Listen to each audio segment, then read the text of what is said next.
Texas troops on high alert tonight as the world focuses on Russia and Ukraine. We see who's affected. Plus 3 officers shot in Houston today. We have the latest. And a local high schooler got a massive surprise at school. We see why Congressman Pete Sessions stopped by Brazos Christian High School. Your KRHD News starts right now. Connecting the Brazos Valley. This is KRHD News. Good evening and thanks for joining us. I'm Hallie Jones. A work crew was removing old plaster from a historic building in downtown Cameron earlier this week. What they found underneath was something to behold. A massive classic Coca-Cola mural and other vintage logos line the red brick walls of Milam County AgriLife building, a building that's been a furniture shop, a shoe store, and many other businesses over the past 100 years. The building's new owner, Erin Bradley, has dreamed since she was a little girl of opening a nail salon in her hometown. She never expected it would include this. I've just done some preliminary Google searches, but we could look into restoration of the mural. But it does depend actually on the structural integrity of the bricks themselves, because they're probably 100 years old. Bradley says she and her family aren't sure what they're going to do with the mural as it's cracked and crumbling. They hope to pay some sort of homage to the history of the building and downtown Cameron in general. Troops stationed in Texas are on heightened alert tonight as tensions between the U.S. and Russia increase. Fort Hood says troops have not received deployment orders but remain ready to be deployed. On Monday, the Pentagon announced 8,500 troops were placed on heightened alert. Pentagon Press Secretary John Kirby says most of the troops are intended to bolster NATO's quick response force. He added Secretary of Defense Lloyd Austin wants the U.S. to be, quote, postured to be ready for any other contingencies as well. Well, a nice surprise for one local high school senior. This morning, Congressman Pete Sessions dropped by Brazos Christian High School to deliver a United States Air Force Academy acceptance. KRHD News reporter Brittany DeFran has the exciting moment. Harris Powers worked years for this accomplishment, and today, it all paid off. Powers set his sights on the Air Force Academy at a young age, but he didn't think it would actually happen, as roughly 10% of those who apply actually make it. If you told me a year ago that I would be up there accepting that from Congressman Sessions, I would not have believed you. The Powers family, along with staff and students at Brazos Christian, gave him a standing ovation. It reflects the amount of support I have. I wouldn't have been able to do it without all this support that I have, and it's just a really good feeling to feel all those people behind me. It was not an easy journey to this point, and Congressman Sessions said it will not get any easier, but it will be rewarding as Powers gets ready to serve this country. This is one of the highest honors as a member of Congress, and I have for all these years taken a personal interest not only in knowing these young people, but also putting my signature behind their nomination. In the last 3 years, 5 graduating seniors from Brazos Valley have been accepted to service academies. Role models are important in our society. Role models are important, and if they see someone that they know and that they look up to achieving these things, I think it helps them, boys and girls. Because of that signature, Powers is looking forward to serving his country. That's my main goal with going to the academy, is to serve my country. And just thinking that I will be an officer serving the United States Air Force is a really amazing thought. Powers will begin his journey a part of the United States Air Force Academy this June. In Bryan, Brittany DeFran, KRHD News. A man accused of injuring 3 Houston police officers is in custody tonight. Officers say Roland Caballero led officers on a chase and started shooting at officers after crashing. Officers say he then stole another car and barricaded himself inside a home. All 3 officers have non-life-threatening injuries. There's been an increase in violence against law enforcement in Houston. On Sunday, a deputy constable was killed. Authorities say 51-year-old Oscar Rosales got out of his car and immediately fired multiple times at Corporal Charles Galloway's patrol car. The 47-year-old officer died at the scene.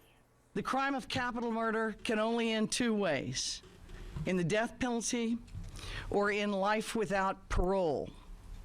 This case has all the earmarkings and is a death penalty case. Rosales was arrested in Mexico. He was denied bond after an appearance before a judge yesterday. Rosales' wife and brother-in-law are accused of trying to cover up his involvement in the case. We're getting an idea of just how many people have needed a lung transplant because of COVID. The findings just published in the New England Journal of Medicine show the procedure was performed on 214 people. 21% of the patients were women and 36% were Hispanic. The average patient age was 52. Doctors involved in the study remind the public that vaccination is the best way to prevent the need for a lung transplant. Healthcare workers in almost half the country face a deadline today to get their first dose of the COVID vaccine.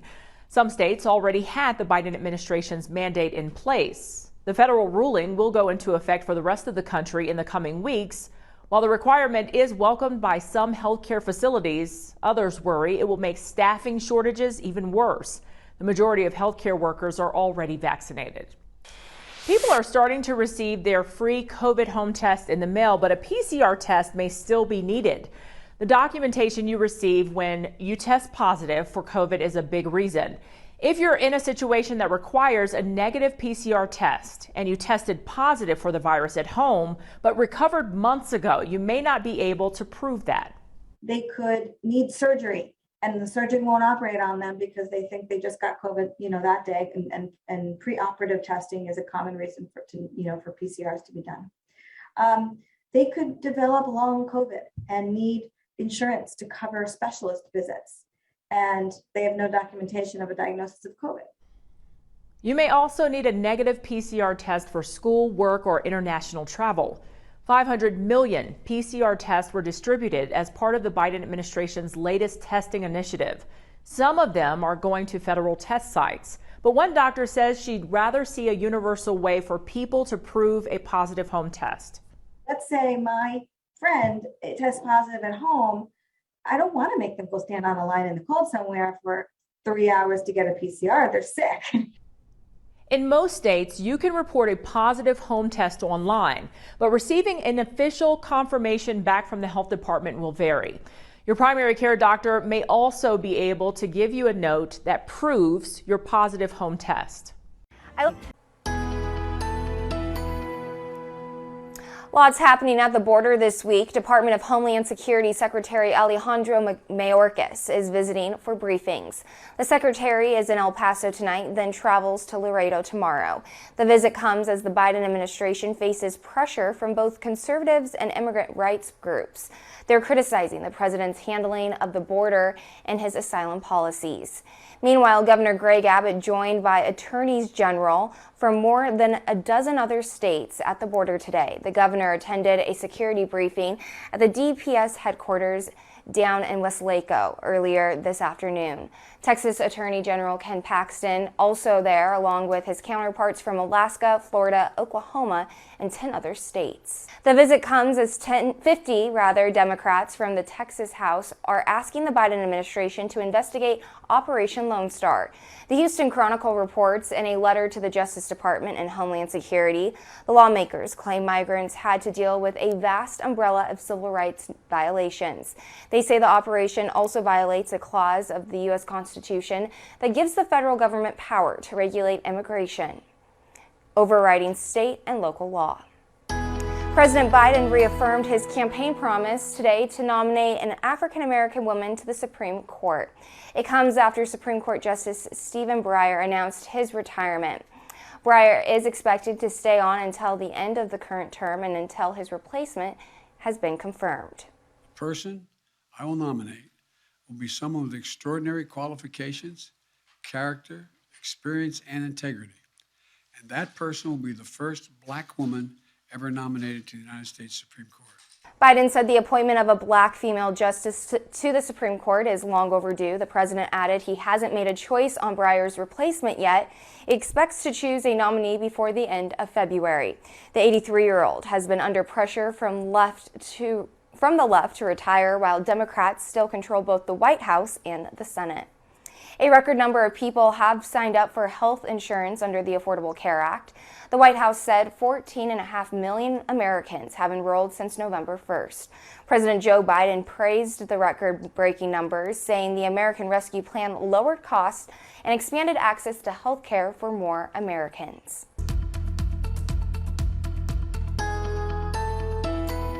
We have seen quite a bit of sunshine today and a mix of clouds, and now we're becoming mostly cloudy across the area as the storm system approaches from the west. But this one's going to be moisture star for our area once again.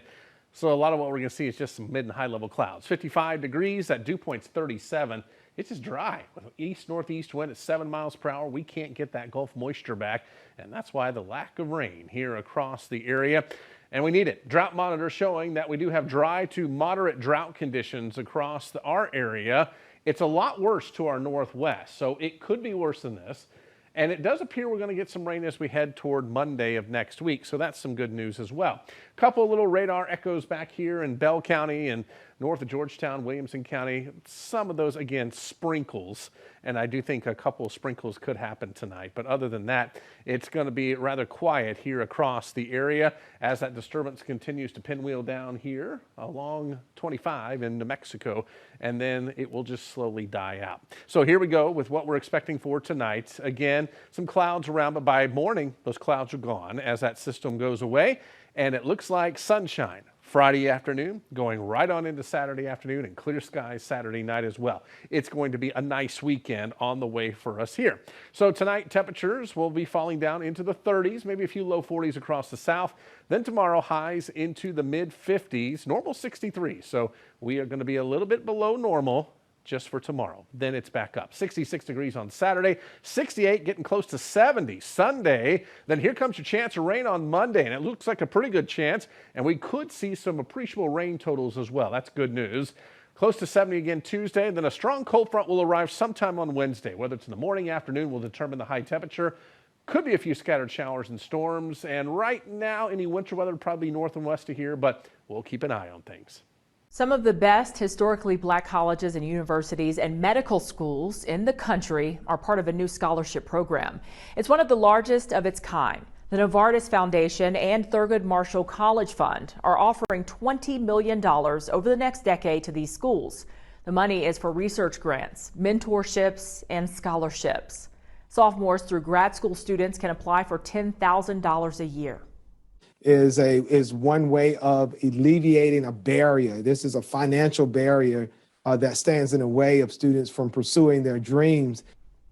Harry Williams has been working with black schools for more than 30 years. He says it's an amazing time for them. He says disparities highlighted by the pandemic and social unrest have put these institutions in a positive spotlight.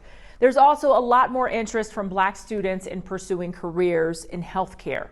And by seeing that the resources are now coming into these communities so that students can attain access to this higher education, and the importance of having members of your community that look like you, that's in your community, to help build trust and help to alleviate some of the misperceptions and anxieties. When it comes to the Thurgood Marshall College Fund Scholarship, about 2/3 of recipients are the first in their families to go to college. Research shows a college education improves health and income and lowers worker disparities in critical industries. You can find out how to apply at tmcf.org. The application window for this year closes at the end of February. Wildfires are now becoming a threat that can both impact urban and suburban neighborhoods. Some places are bringing in new building codes to better prepare homes. But as Vanessa Machanya shows us, the changes concern people nationwide who worry about affordable housing. Even for experts, watching the Marshall Fire rip through suburban neighborhoods in Colorado was a chilling indication of what wildfires are truly capable of. This is a well-populated area, there's well-manicured lawns, and the fire still pushed through. So it's a good reminder that nobody is really immune to it. Captain Thomas Schutz is the public information officer for CAL FIRE in San Diego County. One of his main jobs is getting the message out to the public about how fire prevention starts at the home. From creating defensible spaces spaces and clearing brush and wood chips near their home to making sure everything is up to code. Both homeowners and developers play a huge role in this. These are privately owned properties, and so we're really counting on folks to do their part on their property to clear around their homes to give themselves a fighting chance. Over the next 2 weeks, CAL FIRE is going to be updating the state's fire maps for the first time since 2007. This is a big deal because these maps designate the fire risk in every area around the state, and more urban and suburban areas are expected to see that risk level become elevated. This will come with more restrictive building codes and higher insurance costs. Things could get harder for folks as far as buying and selling homes, as far as getting insured, and we know that's always kind of the unfortunate part that comes along with it. But ultimately, we want to encourage people to be safe. Now you have this boom or this huge demand and very little housing. While this may seem like a strictly California issue, the conversations this is sparking represent a problem that experts foresee playing out around the country in years to come. The impasse between the need to build more homes to help the affordable housing crisis versus the need to restrict housing development because of fire risk. We've got to put our arms around that and really wrestle and figure out what are our priorities, what we really need to have, and how do we support families. Lori Filer is the president and CEO of the Building Industry Association of San Diego. She's watched low and middle income families get pushed out of urban centers because of home and rent prices. She believes the codes in place are solid the way they are, and the answer is not making them more restrictive or expensive, but replacing older, outdated homes. The houses that we're building now are more water wise, they're more energy efficient, they're more fire safe. One thing that really worries firefighters is escape corridors and overcrowding. When evacuations are ordered, people need to get out, and they need to get out fast. And congestion on the roads could be deadly. Builders believe planning efficient evacuation routes is possible with more collaboration between the state and the developers. We are the solution. We're not the evil developer. We are the solution to building the housing. Let's work together. The issue of balancing housing needs and fire safety is a complex one. Moving forward, Thomas hopes the decisions made are made in the name of safety. Sometimes you have very little time to react and to evacuate, and sometimes you have no time and that fire is at your doorstep. Do you want to have a home that can potentially protect your family, at least for the few minutes while the fire's blowing by, to give you a chance to get out, or do you want to have a place that's going to be a death trap? And that's really what it comes down to. I'm Vanessa Bashani reporting. It's estimated there could be tens of millions of long haulers around the world. But as Maya Rodriguez tells us, there's now a clinical drug trial underway that may be a solution to long COVID fatigue. For those who've had COVID, it can be a long haul, even after recovering from the infection. We're compelled by the science. We're compelled by the need. Bill Hinshaw is president and CEO of Excella Therapeutics near Boston, which is currently in a phase 2A clinical trial of a treatment for long COVID. The main symptom they are targeting? Fatigue. Think of your cellular energy levels as like a rechargeable battery.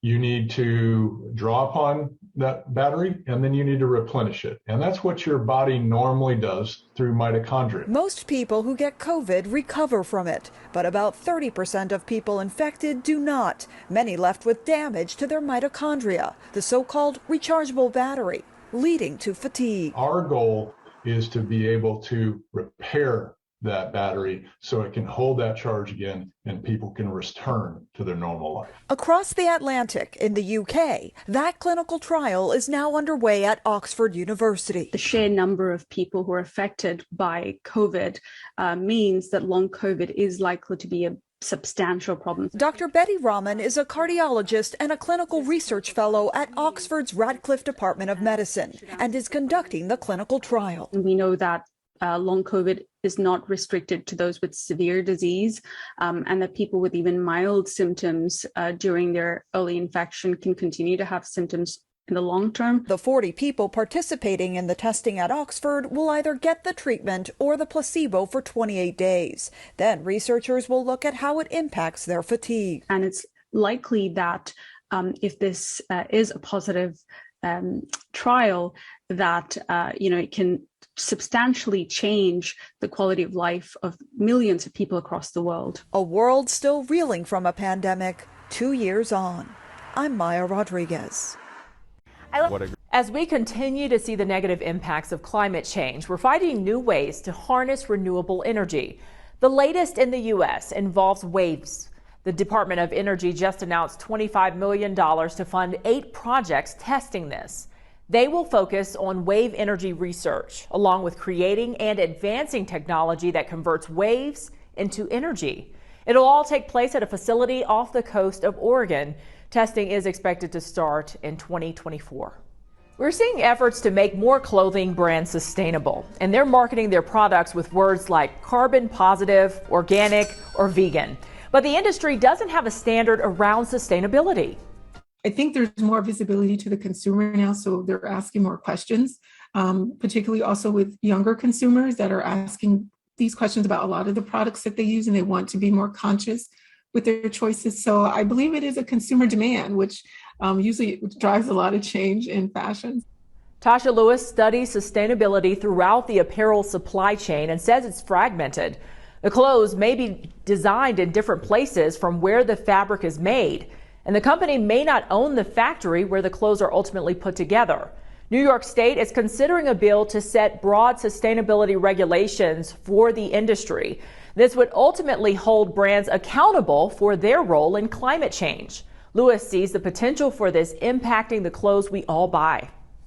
Most of the retailers in the world would really have to take a look at what they're doing and how they're doing it if they want to do business in New York. And so New York City, for example, is a place where a lot of flagship stores are located, offices, headquarters, satellite offices. So I think this is really a way to kind of push forward with making change more impactful and widespread in the industry. In most recent estimates, the fashion industry produces 2 to 8% of global carbon emissions. That's according to the UN Environment Program. Another issue is waste. Landfills received 11.3 million tons of mostly discarded clothes in 2018. That's according to the EPA. The best thing I still say is to donate it to a charity, a place that recycles, or resell it on some of the platforms that are out there like Depop, ThreadUp, just so it has another life and not just to throw it or just put it in the landfill where a lot of things end up, unfortunately. And before buying something, she says it's helpful to think about how long you're going to wear it and if the fabric content can be recycled like polyester. Well, tiny homes aren't new, but the way one community is working to solve the affordable housing crisis is they're giving extra money to homeowners who put them in their backyard. Tomorrow, how it's providing help and income. Jimmy Kimmel's up next, and Good Morning Texas is on the air tomorrow starting at 5 a.m. Thanks for joining us.